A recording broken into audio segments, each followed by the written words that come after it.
dalawang hinihinalang akyat bahay ang patay matapos makipagbarilan sa mga pulis sa Quezon City. Posibleng inakala raw ng mga suspect na nakabakasyon na ang mga residente sa loob ng bahay. Darito ang report ni Oscar Oida.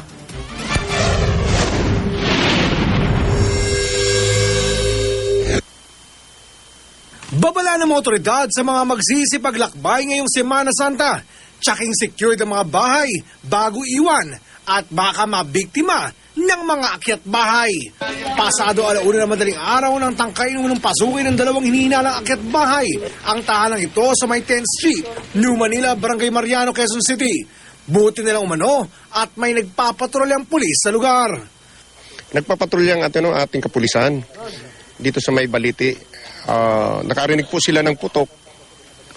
So siyempre nakarinig sila ng putok, nag-verify sila kung saan ang galing ng putok. So binaybay nila yung 10th Street nung nakita nga nila yung dalawang tao na palabas dito, tumatakbo palabas. So ang ginawa nila kinusyo nila para ma-halt yung tao. So balik pinutukan siya, palitan na sila ng putok. Matapos ang ilang minutong barilan, patay sa kanal na ito ang dalawang sinasabing akyat bahay. Kapwa sila kinakitaan ng tag-isang kalibre 38 at sa di kalayuan, natagpuan ang bolt cutter na ito. Ayon sa mga pulis, posibleng inakala ng mga suspect na nakabakasyon na ang mga tao nakatira sa tinatarget nila sanang bahay. Pinapaalala natin na kung magbabakasyon sila, kung maaari, mag-iwan sila na mapapagkatiwalaan.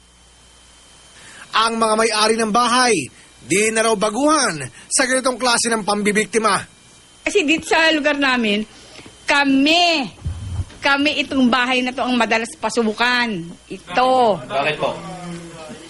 Ewan ko siguro, hindi ko alam. Siguro baka dahil makamadali siguro pasukan. Ewan ko, ilang beses na eh.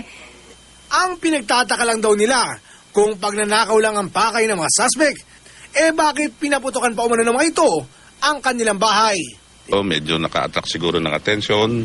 And then, alam mo naman itong mga tao na ito, normally, ito may killer instinct, na basta na lang na sila namumutok. At ito, kagaya dito ng mga nung ibang mga kriminal, na basta na lang nananakit na kung walang dahilan. Maaaring isa ito sa mga dahilan kung bakit sila namutok agad. Ito ang balita sa Quezon City. Oscar Oida reporting.